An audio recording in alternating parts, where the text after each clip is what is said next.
সালাম দেওয়া হচ্ছে সুন্নত এবং সালামের জবাব দেওয়া হচ্ছে ওয়াজিব।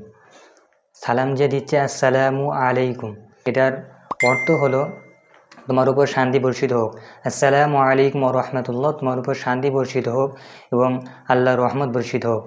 আর এর জবাব হচ্ছে ওয়ালাইকুমুস সালাম ওয়া রাহমাতুল্লাহ বা ওয়ালাইকুমুস সালাম, তোমার উপরও শান্তি বর্ষিত হোক, ওয়া রাহমাতুল্লাহ এবং আল্লাহর রহমত বর্ষিত হোক। তো এটা সঠিক উচ্চারণ আসসালামু আলাইকুম। অনেকে সালাম দেয় রানিং অবস্থাতে, যে সালামালাইকুম, আসসালামু আলাইকুম, আসসালামু আলাইকুম। সাম মানে হচ্ছে মৃত্যু, আর আসসালামু আলাইকুম মানে তোমার মৃত্যু হোক।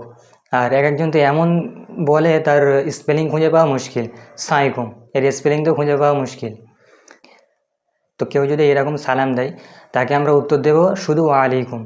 যদি সম্ভব হয় তাকে সঠিকটা বলে দেবো, আর যদি সম্ভব না হয় শুধু উত্তরটা দেবো ওয়ালাইকুম। ওয়ালাইকুম মানে হচ্ছে সেম টু ইউ, মানে তুমি আমাকে যেটা বললে সেটা তুমি।